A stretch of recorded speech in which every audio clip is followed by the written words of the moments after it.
Thursday before Memorial Day weekend. And so there are a lot of neighbors that aren't here who really wanted to be here. They're just taking off a lot earlier than anybody else. Alice Fredericks, Councilwoman Alice Fredericks, has been a huge help to Katya and myself with getting some people to listen to us. She was unable to make it this evening, but again, she's been instrumental in supporting our effort. Patrick Barnes, who is the town engineer and director of public works, was also unable to attend, but he's been incredibly helpful, and he is working with us as well. Talked to Mayor Erin Zanini today. She called me on the phone, as well as fellow Round Hill neighbor Frank Doyle, who's also a council member. And the other town council members, Jim Frazier and Emmett O'Donnell, are also unavailable, but they are all behind us, and they want us to succeed, and they want us to have a safe hill, and they hear that we are, they hear our roar. Thank you, Katya and David. My right-hand girl, I couldn't do this without you. I would be like in my bedroom on Xanax or something.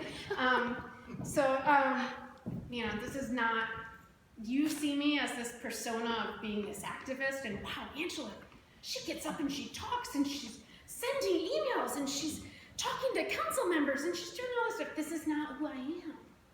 But I have 3 kids, and you guys have kids, and you have grandkids, and there's people on the street, and there's more young people than ever out on the road, and people walking their dogs, and if we're all sitting around going, hey, you know, the road is dangerous. Yeah, that road is dangerous. Isn't it dangerous? And then you don't do anything about it, and something happens, you're an ass, okay? Like, I'm sorry, like, I would just feel horrible if I was talking about how dangerous this road was and I didn't do everything possible in my power to try to make it a better place to live and recreate and be. So there's my why am I up here when this is not who I am speech. Thank you to my husband Ryan, who's lurking away, for your unwavering support, even or especially when I order just a few water bottles or just a few road signs. And thank you, Sloane, and my kids who don't care that I'm up here for enduring hours of mommy on the computer time. And they don't understand that mommy's working because they think that work is, you know, an office. I did this backwards, so that's fine. So as I mentioned, Katya and I have been working really hard the past few weeks to raise awareness about dangers on our road. We have blind corners, we have hairpin turns, we have steep pitches, overgrown yet beautiful vegetation, and probably most of all the drivers going just way too fast. You may or may not know this, there are now 120 houses that use Round Hill Road as their access point every day. So if you assume that's 2 cars per day, that's 250 cars going up and down the road. You're leaving for work, you're taking your kids to school, you're coming back from the grocery, you're coming home from work. I'm not including the UPS man, the FedEx man, your gardeners, your housekeepers, your nannies, your dog walkers, all the other construction people. Sorry, mine is done now. On the road, it's just, there's a lot of traffic and a lot more people on Round Hill Road. Therefore, we have a huge safety issue, and it affects not just the people in this room, it affects hundreds of our neighbors every day. And it seems like every week we are having new families, new young families with young kids moving onto this hill. And it seems like it's just a matter of time before there is, hopefully not, drywall, something bad that happens. But to get to the good parts, Katya and I met with Councilwoman Alice Fredericks. Scott Anderson, he is the Director of Community Development. He's also the guy in charge of the bike and pedestrian plan. Patrick Barnes, he's the Director of Public Works and the Town Engineer. And we met with that group on Tuesday, and we had a really great meeting. Katya and I kind of went in there going like, guns blazing, like, we're gonna have to fight for all this stuff. And we walked out going, really, it was that easy? So here are some of the immediate and easy things we can do to make Round Hill Road safer. And then there's some things that we're gonna have to get a little bit more behind down there. Okay, so number one, cutting back vegetation. Of course, the city has no problem with this because if you know it's your property, it's not a problem because it's your responsibility and therefore your cost. So we're not increasing a budget issue here. The sticky wicket is not everybody knows where their property line is, and not everybody knows if it's their property to maintain. So I helped Pat Barnes out and made a map. This is my really scientific map, my Google Maps map, and I went and I have everybody's house number and where they live, and I just drove primarily Round Hill Road, but also Mount Tiburon and some of the other Round Hill Road that goes down, and kind of marked where stuff was hanging out into the street, because the problem with even that really cute little fluffy grass that comes out into the street, I don't want to get there with my car, so then I'm going over the center line and then somebody else is coming down the road. And I almost got hit twice last week doing that. So I mapped that out, sent that to Pat Barnes, and he says vegetation notices are going out. I will circle back with him to say, when did they get sent, or have you sent them? But anyways, notices are going out. Now, here's the other fun thing. There's no ordinance on how far to cut back. So if you have a curb, the ordinance says you need to cut to the back side of that curb. But if you don't have a curb, it's just to the edge of the road. Doesn't help you if you're walking with your dogs and two cars are coming down the road and it's an 11-foot hedge where you still have nowhere to go. So I'm talking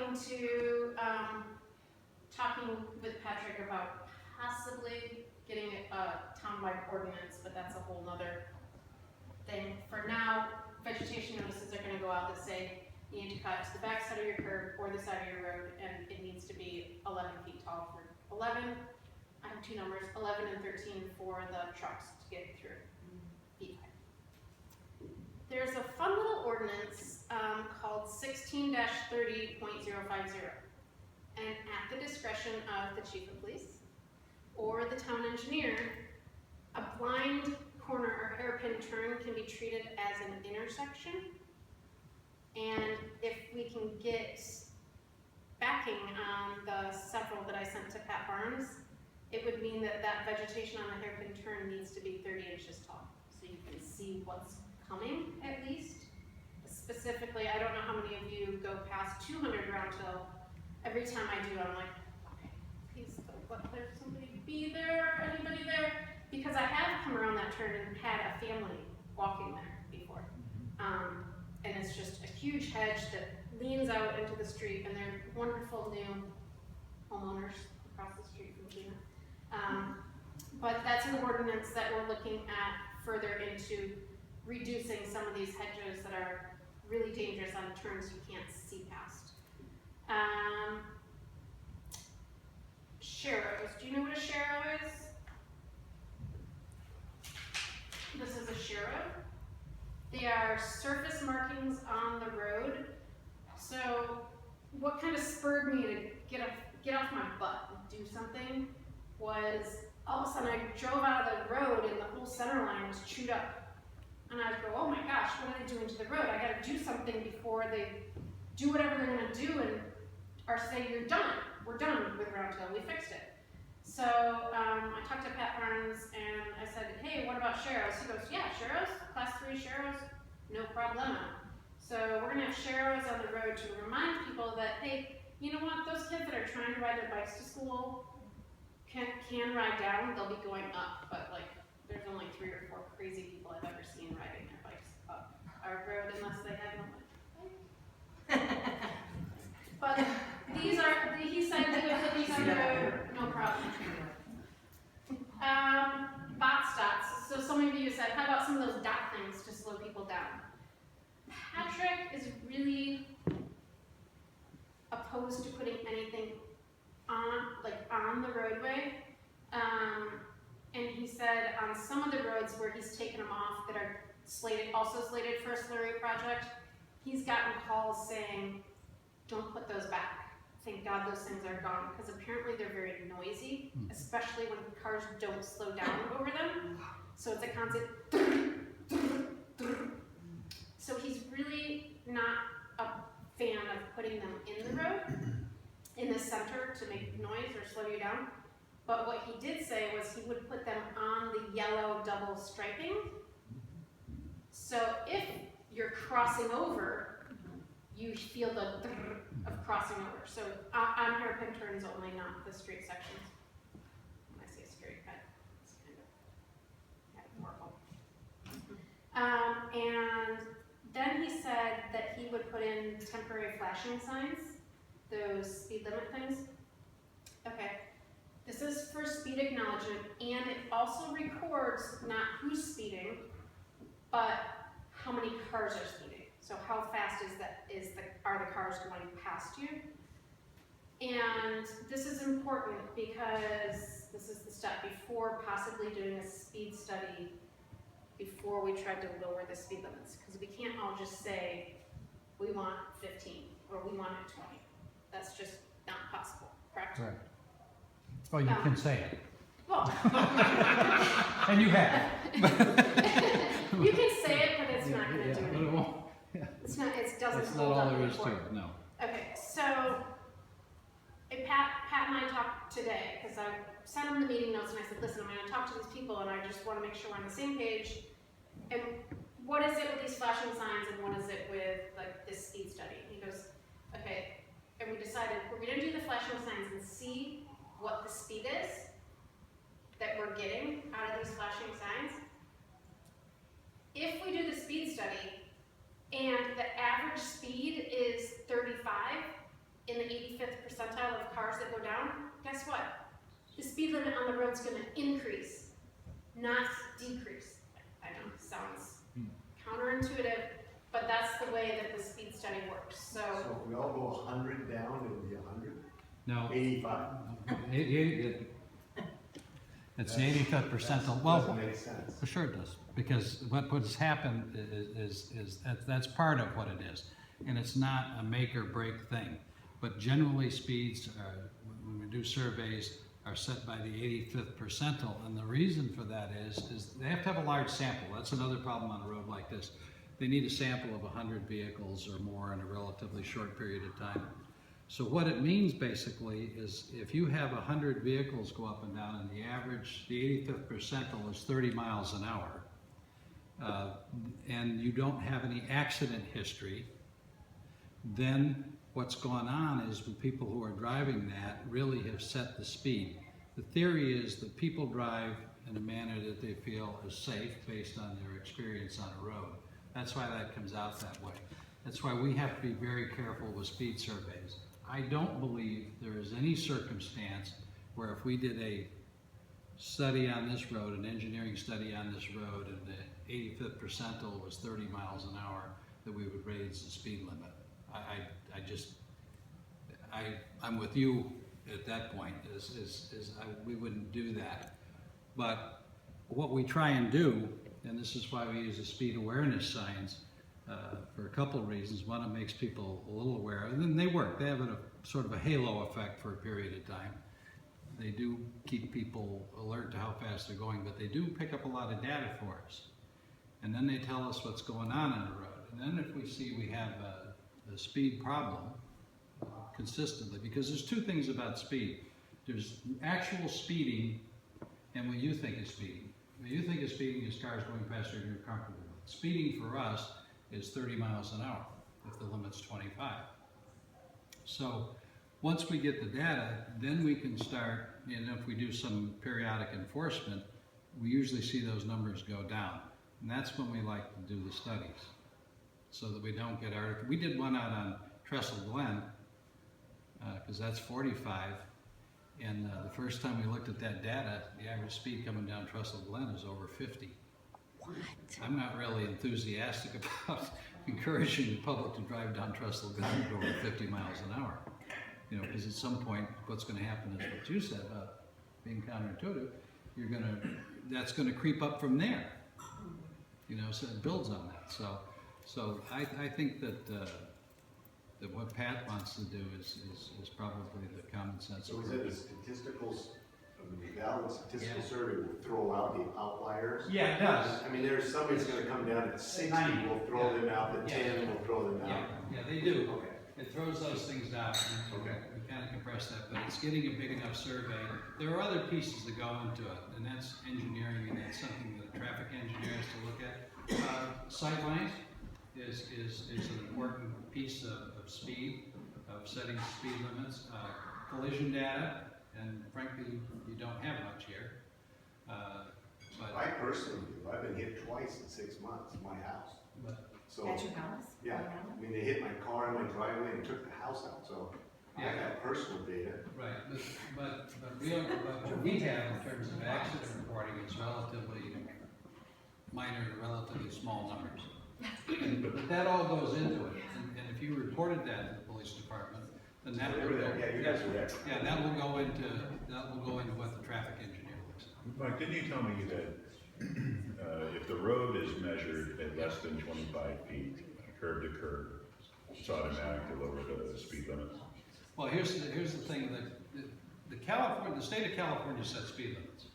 And with the state acts, they preempt local governments. And there's a section of the California Vehicle Code that states that the speed limit on all roadways in communities in California, roadways of over 25 feet in width, the speed limit is 25 miles an hour, period. We have no authority, we cannot lower that. We can only lower it on roadways where the width of the roadway is less than 25 feet, and then only based on an traffic or engineering study. So roadway width in most around hills, some of it's over 25, some of it's under. So a traffic engineer would just have to decide how to characterize the width of that roadway. But if they decide that it's over 25 feet, then we have no ability to lower the speed limit. That's just black But there and are white. definitely parts that are less. Yes, and Mount Tiburon, the road up here clearly is. So that's one of the things that we run up against. There are other prohibitions in the law that, one of the things you talked about the bot dots, we put bot dots in, we did a little bit of this over in Old Tiburon, which is very narrow roadways, even narrower than some of these. We put some in and everybody thought they were great except for the people who lived on either side of them, because they are noisy, they really do. And they work for a while and then they kind of lose their, people become immune to them after they drive over them a certain amount of time. So that kind of stuff has some benefits, but I think the key thing is to get information and get data about, that's good hard data, and then try and influence that by doing some enforcement. But I can tell you that when we do enforcement, right now I won't have a motorcycle cop for another 3 or 4 weeks, which is really about the only way I can do enforcement on this roadway. There's not any really good place for a police car. There's certainly no place for them to sit on the side of the road, or they'll get hit. But Yeah, my house. they can have your house, and we'll have Donuts, coffee. we may have you. No, don't feed them, you'll never get rid of them. It's like feeding a deer, keep coming back. Oh, that's great. But we can, one of the things that we will do, my part of this thing, there's 3 pieces to traffic, is engineering, enforcement, and education. The education piece is the speed awareness signs, those kinds of things, sharrows, things of that nature. The engineering part is very limited because we can't change this road, we can't make it wider, we can't put curbs in or sidewalks or anything. The part about where your property starts and ends is very hard to determine on a lot of these roads in Tiburon because they aren't clearly defined. They could be with survey probably, but they're not clearly defined. But the enforcement piece is something that we can certainly do. I have a limited ability, but I do have a motor cop. I have a brand new one. The old one got broken a couple times and he had to get off the motorcycle. That's Mike Slobodnik, I think some of you know. He's the best. Mike had 2 concussions in about 3 years, and he had to get off the motorcycle. But Shane Ford's a kid that's worked here for a number of years, 9 or 10 years, and he's gonna start doing that. He's finishing up school right now. He's gonna be tied up on something else for about 3 or 4 weeks, but then he'll be available. But when he comes up here and starts doing this, the way we typically do that is for the first, 2 or 3 times we do it, is we warn people, unless it's really egregious. If somebody passed me, Captain Bill here, or somebody actually passed him on the way downhill, that person does not get a warning, okay? I mean, that's just nuts, so that's somebody who really has no regard for anybody else. And I would expect an officer to write them a ticket. But when we start doing enforcement, the people we are going to catch are your neighbors, okay? And us. And perhaps. Our teenagers. Oh, yeah. Well, but they probably won't do anything to you if you fed them donuts in your driveway. So but you will. You'll get your neighbors. That's who you're going to get. And you're going to get delivery people. You're going to get trade people. Because traffic in this town, about 50 or 60% of traffic in this town is service. It isn't residence. It's a very high percentage. But we can certainly do some enforcement. But now that I've said that, I don't expect you to look out the window tomorrow and see a motorcycle policeman, because I won't have one for about 3 weeks. But when I do, the way we work these things, unfortunately, there's some competing interests.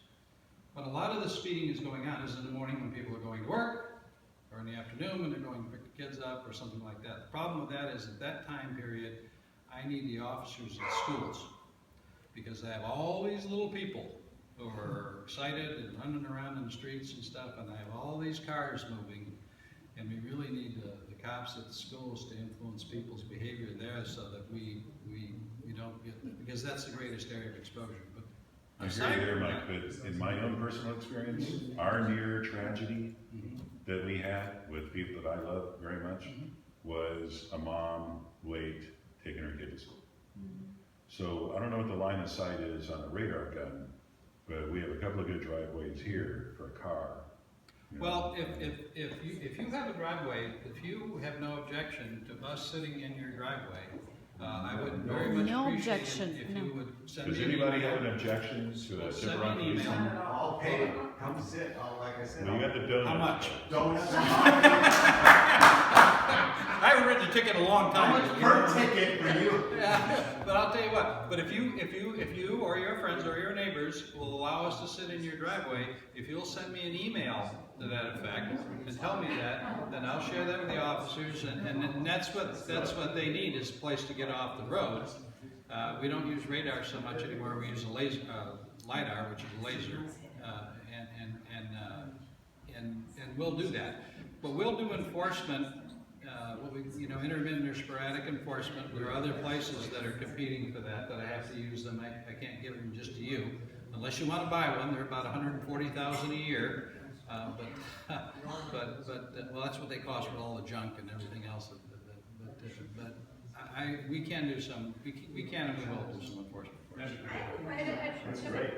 And we learn the way, we're not, people say, well, what took so long? Well, we don't know what's going on unless you tell us. Okay, we don't. And there's not enough statistical stuff up here to suggest that it's a real hazard, but we don't get that. We're entirely dependent on the community to know where to put our resources. If you tell us, and if you have somebody who, raises enough hell and, comes down and tells us that you're having a problem or something, we're pretty responsible and pretty conscientious about looking into it. That really is the kind of ethic that is ingrained in people who work at town hall and in the police department. We're here to serve you. You pay the bills for us, so we're willing to do that, and without any reservations. And these guys they like doing the work. That's why they're here. So I have a question. We talked about the dots on the road. How come we didn't, I haven't heard anybody talk about speed bumps. I mean, those I'm guessing are not allowed Speed either. bumps. Here's the big deal on speed bumps. Won't get it. There are two pieces on speed bumps. One is, there's a book that the traffic people use called the Manual of Uniform Traffic Control Devices. It's used all over the United States. Speed bumps weren't in it until about 4 years ago. I like speed bumps. When I was in San Rafael, I had lots of speed bumps in the Gerstle Park neighborhood and a couple other neighborhoods. You get these big rubber ones, you can put them down, you bolt them down, and they make people slow down. They work. They're very, very effective. But the manual does not allow the placement of them on grades. And the reason for that is people coming downhill get a speed bump and they get airborne and they lose control. So that's one problem. The other problem is 3 years ago, the fire chiefs got included in the California Code of Regulations, the part that pertains to fire, a statute that requires them to approve the placement of any speed bumps. And they don't like speed bumps and have never agreed to place any of them anywhere in Tiburon. And they have the authority in that respect. They have a veto on speed bumps. I personally like them. I probably couldn't get an engineer to put them in it. They don't like them because these engines that they got, piece of fire equipment, which are extremely expensive. An engine costs $250,000. They're very heavy. They're fully loaded. And when they go over these bumps, it's really hard on the frames. They get frame cracks. Obviously, they don't like them for paramedics. They have somebody in the back that's injured and trying to treat them, and they have to go over the bumps. They say that they delay their response to calls. Coming up here, I can't imagine a fire truck going much more than about 10 miles an hour anyway coming up here.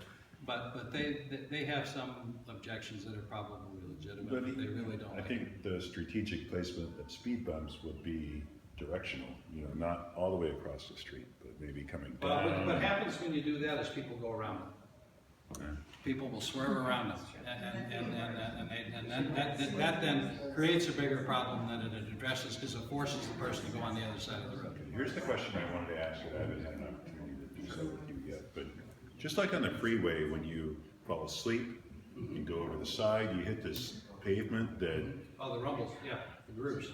Could that be done in the middle of the road to cut out the cutting traffic? Well, what you can do in the middle of the road is you can put the dots in the middle of the road to That's what delineate Patrick the said center he of the would do. roadway. He would And that's all the way down. that's a really good idea because it gets the person who's texting, they all of a sudden realize they're crossing the center line. And they can do, and that's something that I think Pat would probably be interested in doing. But that's he doesn't allow me to commit to putting bumps and things in, and I don't allow him to write tickets. But What you're about, going about this the right way. I did talk to Patrick today about specifically that hairpin turn right by Carly and Mitch's house that got hit by the UPS truck and hit by several cars. And I said, so can we make the turn 15?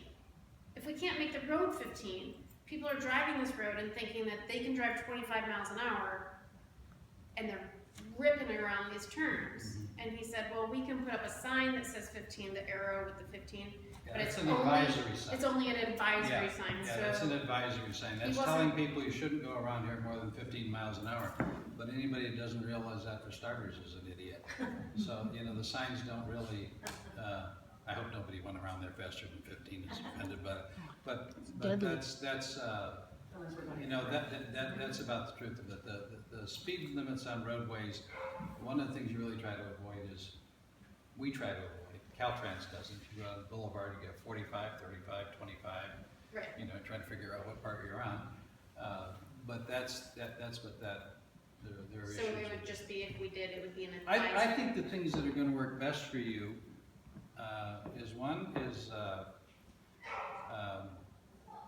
is doing what you're doing. We will do some enforcement for you. And it will. I have no doubt that we'll catch people. People who are going downhill. We'll catch people on the phone and everything else. A lot of people don't understand about cell phone use. There was a case recently that said that if you're going to love this, you like the illogical stuff. If you are texting on your phone or looking at the map, it's okay. You just can't talk on it. That was an interpretation of the law. The law was written, the legislature wrote, you can't talk on a device. And somebody went to court, to an appellate court, because they were using a map application, and the court ruled that the legislature was free to include that, to say that, to prohibit that if they chose to when they wrote the statute, and they didn't.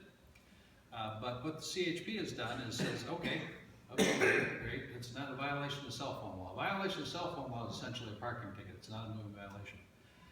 But what that is a violation is unsafe speed, which is 22,350 of the vehicle code. If you're looking at something, your safe speed is 0. Okay, so if you're driving and looking at something, you violate a safe speed law, and that's a 1-point ticket that costs you about $450. So we're starting to do a little bit of that with people, particularly egregious situations with people on cell phones, and to cite them for 22,350, which really makes them mad. But it does get the point across. So, you know, I think the enforcement thing is one part. I think Pat's got some things for you. I think really getting on about the vegetation, we're actually pretty good about managing that. We know about it. We send people a letter, they ignore us. We send them a nastier letter, they ignore us. We come out and we trim the hedges and send them a bill, which they sometimes ignore too. But, you know, eventually we get around to getting the money from them. But that stuff, the stuff about sight lines around turns, there are other things. You'll see in some places there are these mirrors those are, I don't know that we have ever put any of those out. I don't think we have. I know that some property owners have on Paradise. You see, So we can put those up? I think on your own property, I think you can. I'm not, you know, to tell you the honest to God truth, that's something you'd have to ask Pat about. I don't know exactly what the rules are on that, because that's engineering stuff. More that's a distraction than a. Well, it is a little bit, but it does get to the problem of seeing whether a car is coming on those pedestrians. Blind driveways. Yeah. Really good, if someone's backing out. Yeah, there are some things like that. I don't know what the rules are on those, to tell you the truth. That's not my piece of the deal. But the enforcement thing, you know, we'll do some enforcement for you. And Mike, the new sign on Lyford, you know, your speed is, okay, that's cool, you know, 26, okay, I'm slowing it down. But you used to have a big trailer there. Yeah, we can move And that. does that have a camera? Can you cite from that? No, I can't say that, like under California. The only violations that can be prosecuted in California by camera enforcement is red lights, Yeah. but no speed. Oh, But that's what we need. that's We need our- a few red lights. That's our first stop to getting whether we want to do the speed study. So we put the trailer up there to see how fast are people going. Do we just think everyone's speeding and they're actually not? Well, we'll put the signs up here because the trailer's kind of tough. It's big, Okay, yeah. you know, it sits out in the road. So we just ordered some new speed Some new awareness speed signs. signs, yeah. And we'll get you one. Yep. I promise you, we'll get you one of those speed signs. I already talked to Pat about that. We'll get you a speed sign. We'll probably move it a couple of times so that we get different speeds in different segments. Then we'll have some data to talk about that. In the meantime, what we will also do is some enforcement. So we'll watch the data on the speed signs as we're doing the enforcement and seeing if that's having an impact. Okay. Because if we can solve it with enforcement, and if it doesn't involve me permanently putting somebody on the hill here, you know, we can do that. If it's a thing where we have to show up 3 or 4 times a week for an hour here, an hour there, an hour here, an hour there, that's doable. That's great. That's doable. We have time for that, and we can do that. We just put you on the list of places that we're gonna go. The guy that I got is very enthusiastic, and we have the right motorcycle now. Mike had a Harley, which is probably the worst motorcycle in the world for municipal traffic enforcement. But we have something that's a little more nimble now, and we'll start working on it.